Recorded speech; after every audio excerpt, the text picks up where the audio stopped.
Mind sciences, or the study of human behavior in relation to the mind, is the newest of all the arts. It's less than 100 years old. And it is by far the one that is most cloaked in secrecy.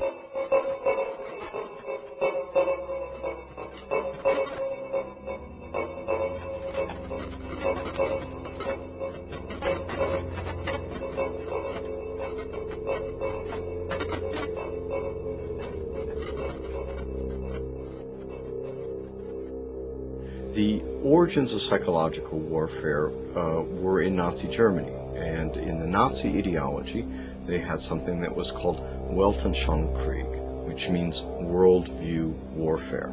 The idea for them was imposing the Nazi worldview on the countries that they had occupied.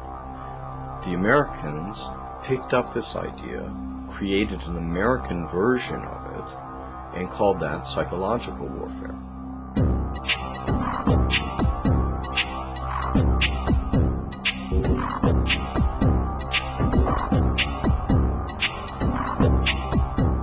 In trying to understand psychological warfare and in trying to understand the American approach to the post-war efforts to control people's minds, both as individuals and on a mass scale, there's a lot of illusions about how that was done.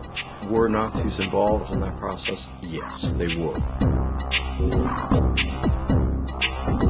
Project Paperclip was a United States government-sanctioned CIA operation for the importation of Nazi and fascist scientists into the United States.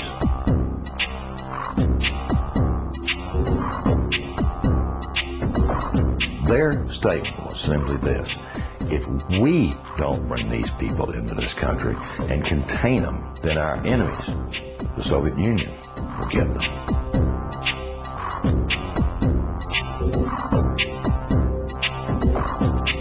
The first wave was to bring these scientists. There were 700-odd propulsion scientists, and then there were some 600 and some odd mind sciences people that they brought in. The CIA was given the responsibility of actually placing the individuals out of Project Paperclip into the military-industrial complex, including our colleges and universities.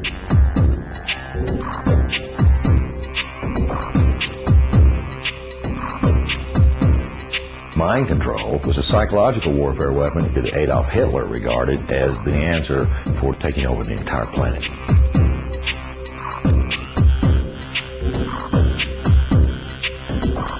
The name for the mind control research in this country was MK-Ultra.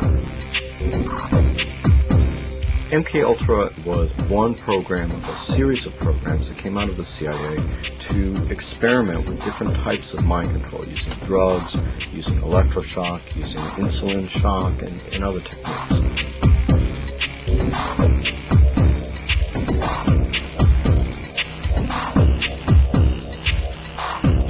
I think that the goal for those people who planned the program was very straightforward. It was an attempt to figure out a way to interrogate people and to learn how to protect their own agents against control by others.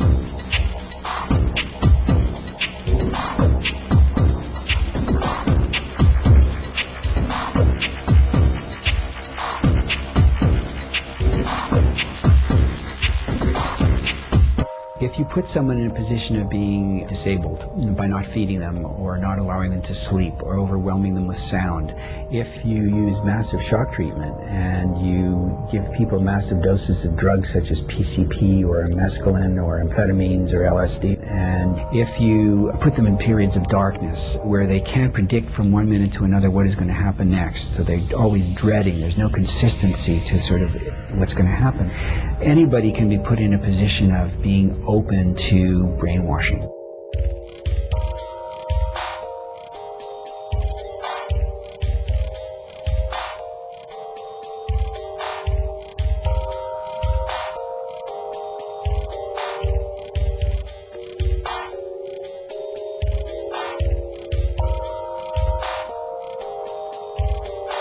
Ewan Cameron was probably the foremost psychiatrist of his time in the 1950s. He was using high-tech sound techniques. He was using multiple kinds of loop recorders to force people to listen to recorded messages 24 hours a day for weeks on end to basically destroy people's thinking patterns.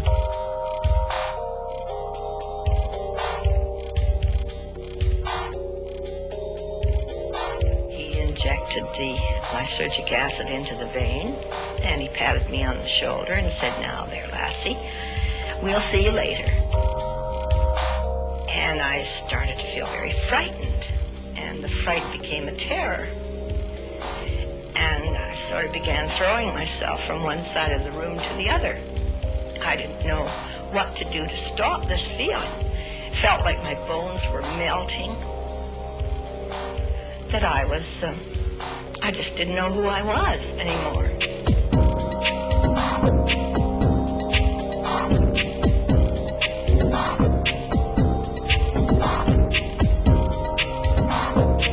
This is not just break-ins of people's homes. It's not just invasions of privacy by illegal wiretapping. This is an invasion of a person's mind. But that is about as profound an injury, except for loss of life, that the government can impose.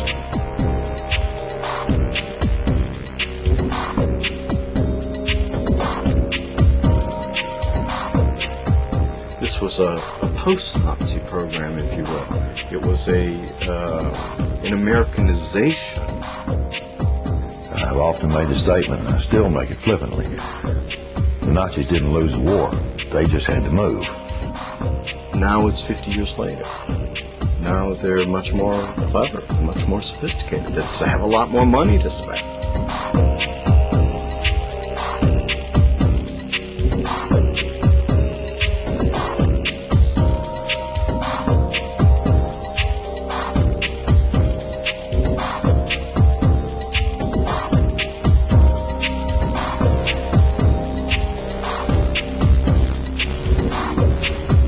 His motor coordination was disrupted because of the compound's effect.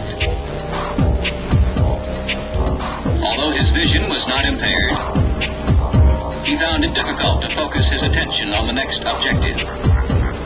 His physical actions were noticeably slower.